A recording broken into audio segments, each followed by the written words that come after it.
पुण्यातील एका जमीन प्रकरणाच्या बाबतीत गेल्या काही दिवसांपासून वेगवेगळे खुलासे हे समोर येताना दिसत आहेत. याच्यामध्ये वेगवेगळी नावंही समोर येताना दिसत आहेत. आता याच्यामध्ये सामाजिक कार्यकर्ता अंजली दमनिया यांनी देखील एक आरोप असा केलेला आहे की हे जे जमिनीचं प्रकरण आहे ते खरं तर प्रलंबित आहे. 2018 सालीच या संदर्भातल्या सगळ्या हालचाली सुरू झाल्या होत्या आणि ही कागदपत्र जी काय आहेत म्हणजे पॉवर ऑफ अटर्नी ही करून जेव्हा सत्तेत अजित पवार येतील किंवा संबंधित पक्ष येईल तेव्हा या जमीन प्रकरणाच्या बाबतीत हालचाली होतील, अशा काही गोष्टींचे जे आरोप झालेत ते निलेश मगर आपल्यासोबत आहेत. निलेशजी, काय सांगाल की ह्या आरोपांमध्ये किती तथ्य आहे? या आरोपांमध्ये तथ्य बिलकुल नाही आहे.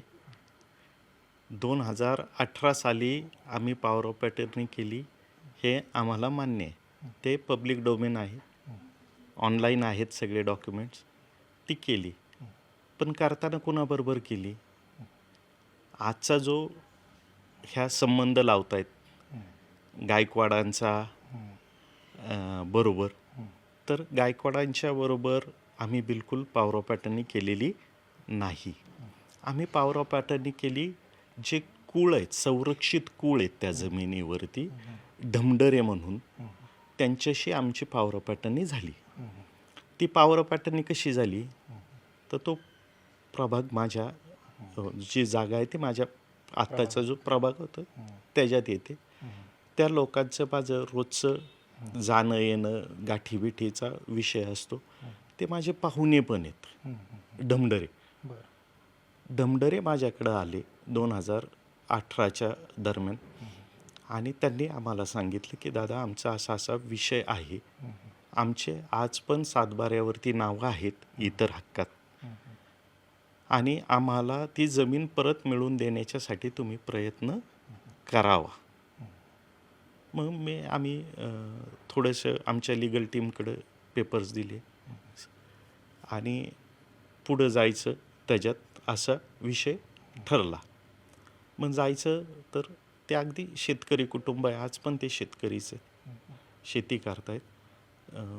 जास्त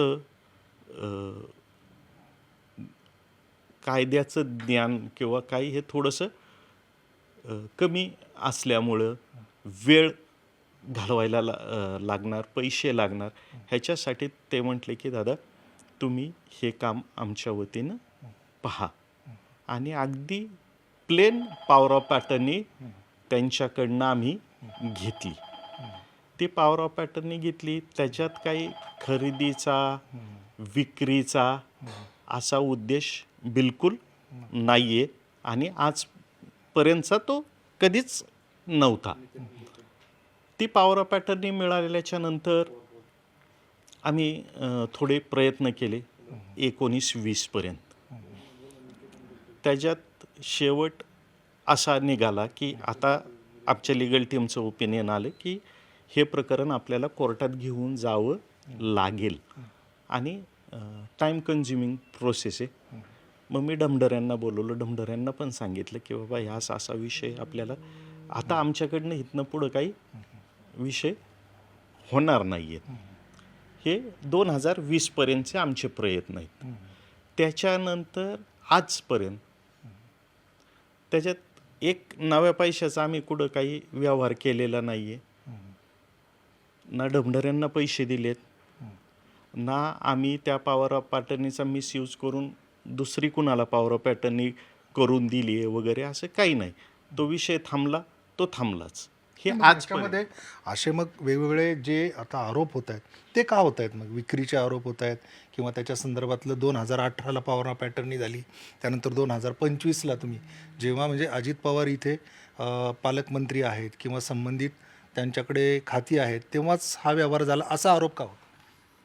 आता हे राजकीय दृष्ट्या हे सगळे आरोप चाललेले आहेत आणि मी खूप छोटा सामान्य कार्यकर्ता आहे. ह्याच्याशी माझं काही म्हणजे तसं दुरान्वयी संबंध नाही आहेत. हे आजचं जे काही ते आरोप करतायत, अजितदादांवरती आरोप करतायत आणि मला कुठंतरी घेऊन दादांवरती आरोप करायचं, पण ह्यातलं फर्स्ट डेपासून आज तागायतपर्यंत कुणाला काहीच आयडिया नाही ना. हा प्रश्न ढमढरे आणि निलेश मागरांपुरता मर्यादित होता. ह्याच्यात कुणी सांगणं, कुणावरनं 2018 पासूनचं प्लॅनिंग वगैरे हे खूप पुढचं झालं हो. मग आता अमेडिया कंपनी किंवा बाकीचा सगळा जो काही उल्लेख याच्यामध्ये जे जे येत आहेत याच्यामधली कितपत माहिती सत्य आहे असं वाटतं? हे बघा, ॲमिडिया कंपनीचा आणि ह्या जी आहे आजचं जे त्यांनी काढलंय ना, त्याचा कुठं दुर्वान्वय संबंध नाही आहे.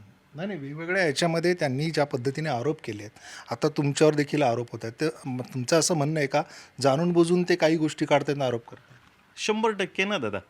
तुम्हाला जर एखादे आरोप करायचेत, समजा माझ्यावरती करायचेत, तर तुम्ही त्या शेतकऱ्यांबरोबर चर्चा केली का? की बाबा निलेश मगरनी तुम्हाला फसवलंय का? बरं, निलेश मगरनी चुकीचे डॉक्युमेंट केलेत का? कुठं त्याच्यात शासनाची फसवणूक झाली आहे का? या बाबतीत आता तुम्ही ज्या सामाजिक कार्यकर्ता अंजली दमानिया तुमच्यावर आरोप केला आहे त्यांच्या विरोधात तुम्ही काही जाणार? आता तर काही तसं मला वाटत नाही, पण भविष्यात जर गरज लागली तर आजचं उद्याचं आम्ही सांगू शकत नाही ना. कारण आज त्याचं स्पष्टीकरण तर द्यावंच. आम्ही आज तुमच्या सगळ्यांच्या माध्यमातून स्पष्टीकरण दिलेलं आहे.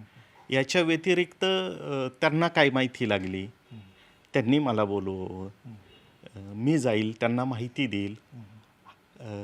आता त्यांनी खर्गे समितीला सांगितलंय, खर्गे समितीकडे जाईल, माहिती देईल. याच्या पश्चात जर सगळं सांगून जरी काही होत असेल त्यावेळेस आम्ही मग निर्णय स्वतंत्र आहोत घ्यायला.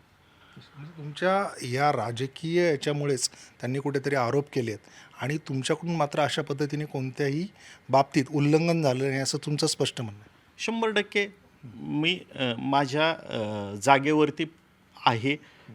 जे मला आज दिसतंय की मी शासनाची कुठे फसवणूक केली नाही, मी शेतकऱ्यांची कुठे फसवणूक केली नाही. शेतकऱ्यांची जी पॉवर ऑफ पॅटर्ननी मला ज्या कामासाठी दिली होती त्याच कामासाठी वापरली, तिचा मिसयूज माझ्याकडनं झालेला नाही. मग ह्याच्यात नवीन अजून आलं काय? अगदी सिंपल पॉवर ऑफ पॅटर्न आहे हो. म्हणजे एवढं त्यांनी जे हे केलं आहे त्याची काही गरजच नाही आहे. तर अशा प्रकारे आपण पाहतो आहोत की हे होते निलेश मगर, ज्यांनी आपल्याला ज्या सामाजिक कार्यकर्ता अंजली दमानियांच्या आरोपांबद्दलचं खंडन केलं आहे त्याच्या बाबतीतले जे काही स्पष्टीकरण आहे ते दिलेलं आहे. मात्र आता याच्यामध्ये कशा पद्धतीने अंजली दमानिया हे सिद्ध करतायत हे आरोप, हे पाहणं देखील तितकंच औत्सुक्याचं असणार आहे. कॅमेरामॅन निकेतन मानेसह अविनाश पवार, NDTV मराठी, पुणे.